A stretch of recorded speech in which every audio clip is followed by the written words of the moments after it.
Welcome to AboutFACE Theatre presents 5 Questions With, and today's guest, Willie White. Willie has been Artistic Director and Chief Executive of Dublin Theatre Festival since 2011. Previously, he worked in television at RTE from 1998 to 2002, and was the Artistic Director of Project Arts Centre in Dublin from 2002 to 2011. Willie, you're very welcome. Thanks very much, guys. Good to see you. Good to see you too. So our first question for you today is what experience or play first got you into theatre? I don't know that there was necessarily, an epiphanic moment. I probably I slunk into theatre in primary school in County Laois. I was involved in the variety competition of the community games and was on my local team from AboutFACE that represented the county in the community games.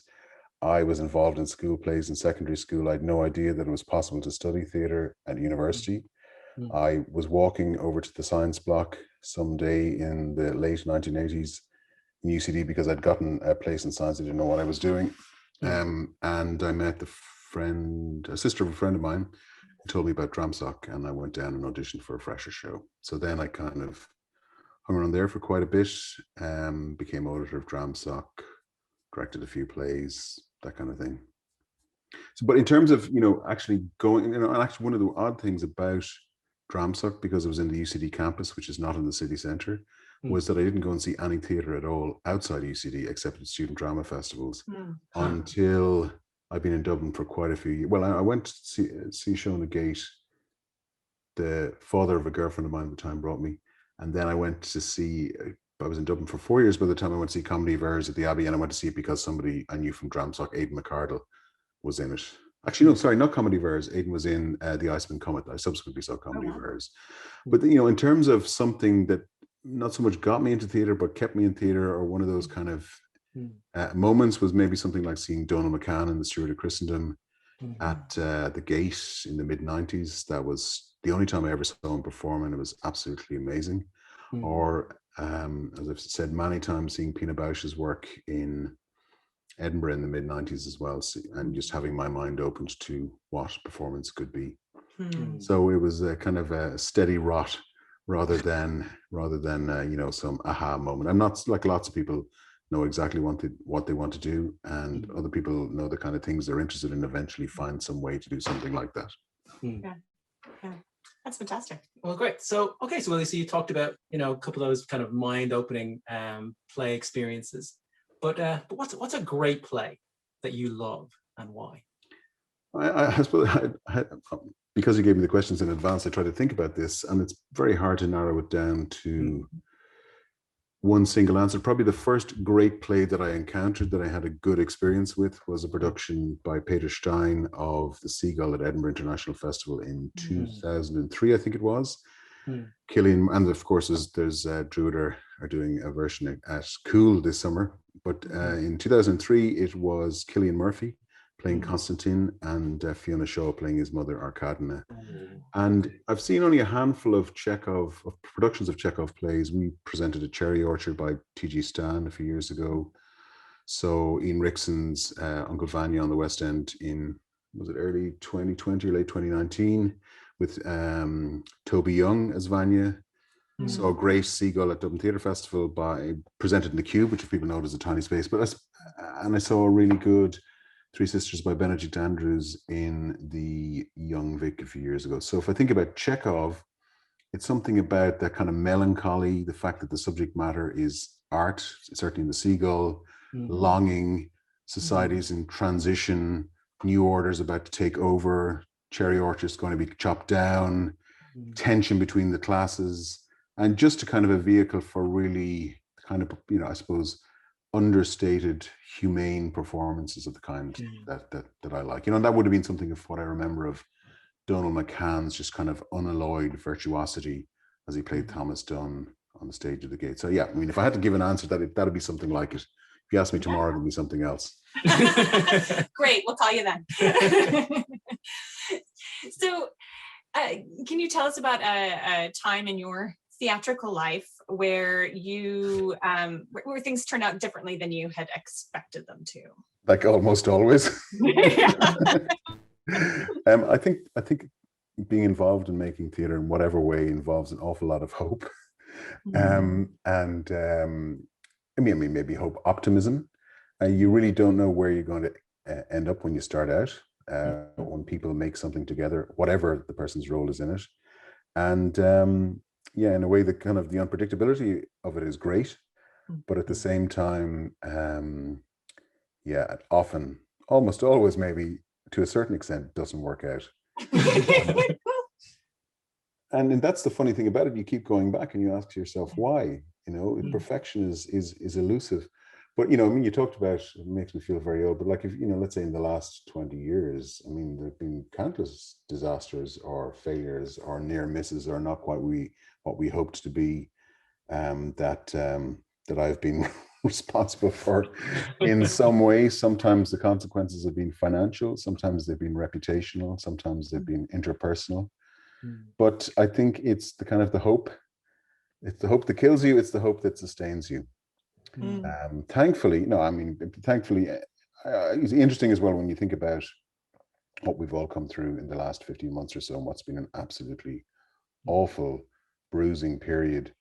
You know, somebody like me who's got a job and an organization that's fairly stable, you know, it's our job, our responsibility to try and be part of both figuring out what it's possible to do, but also trying to endure, sustain, persist. And it's the blind faith and the optimism and the hope that sometimes gets you into trouble that also can, you know, can carry you over and hopefully bring people with you.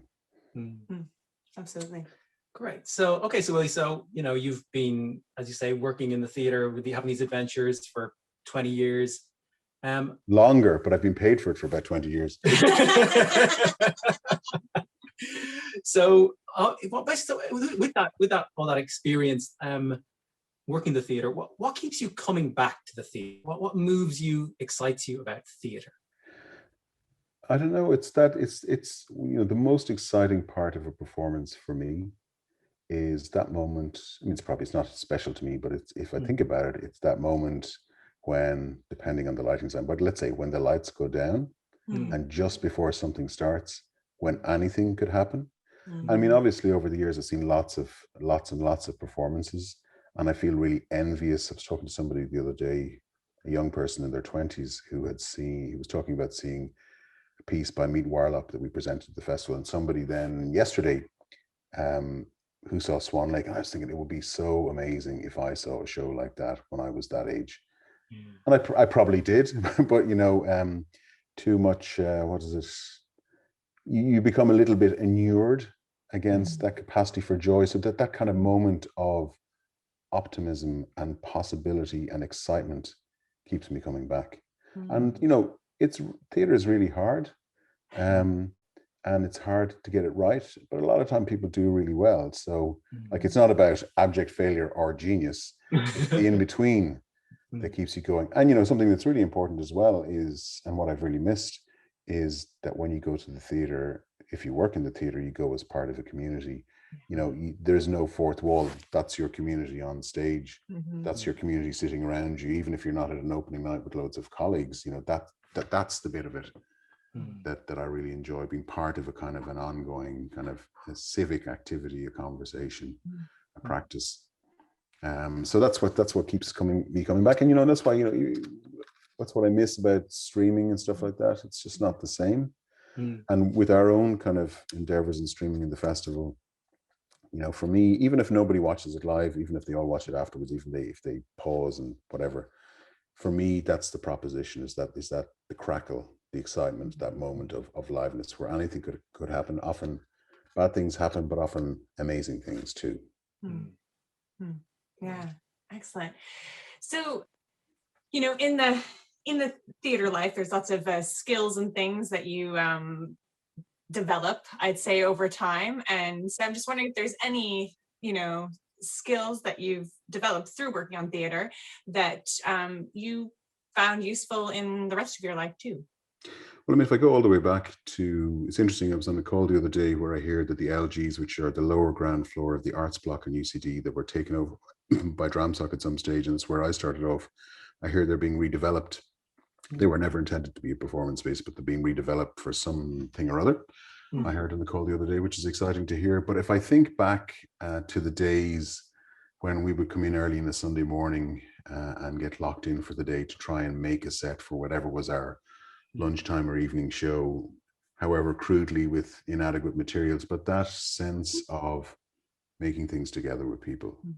Sounds romantic, maybe it is, but I don't care.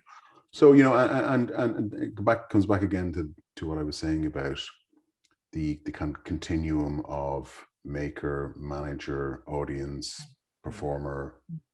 That's so making things together with people, even though I want to be in charge sometimes.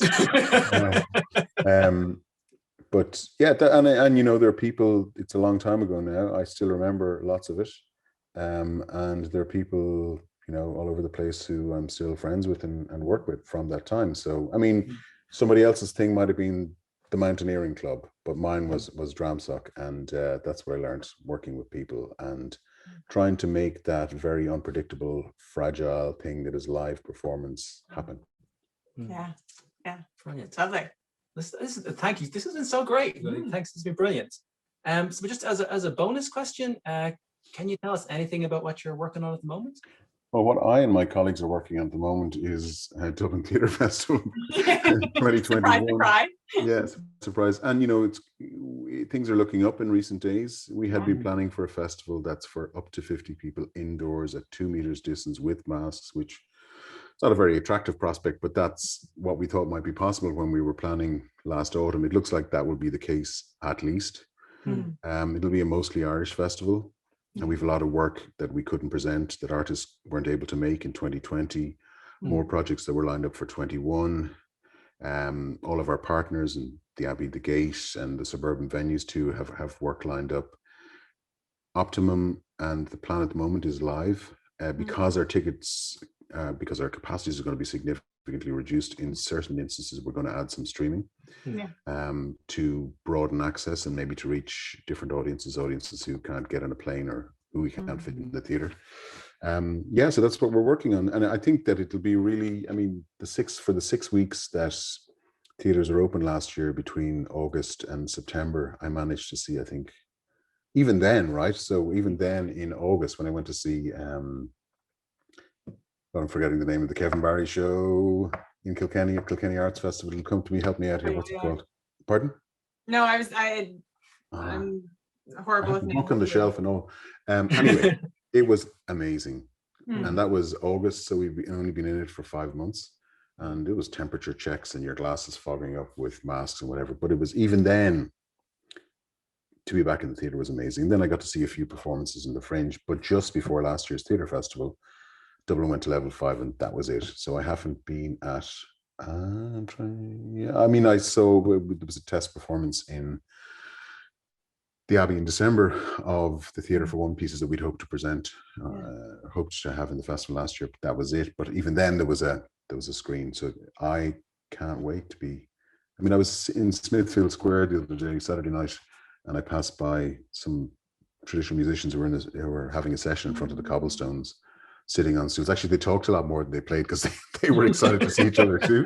But in the few tunes that they played in the brief time that I was there, it was just overwhelming. And not even, it was the idea of it. I mean, the music was great too, but it was just the idea of it, because something that you've done for all of your adult life, that's your job, that you enjoy, that you value, for that to be taken away from you, not to be able to gather, not to be able to share that energy with people. It's not. I was saying this to somebody earlier on. You know the way, like if you're not in the sun, you've got vitamin D deficiency. So we're all seriously crack deficient at the moment. we need to have the crack pretty soon. But it's looking good. I mean, Galway Arts Festival put medicine on sale this morning. This morning is the 4th of June, and it's sold out. I mean, I was in the queue. Forget about it. Hopefully more tickets will become available later in the summer if everything stays on course vis-a-vis opening up and public health. But I can't wait to go back to the theatre, and I can't wait to welcome people back to shows we have in our festival. Yeah, fantastic. Absolutely. Right with you. Absolutely. Very exciting. Well, thank you so much for being with us. We really appreciate you taking the time. And a huge thank you to you, our audience, as well, for joining us. If you enjoyed the interview, please like below and share, because we believe that theater makes life better. So see you next time on About Face Theater presents 5 Questions With. If you've enjoyed this video, please subscribe to us on YouTube, like us on Facebook, and share. Thanks for watching.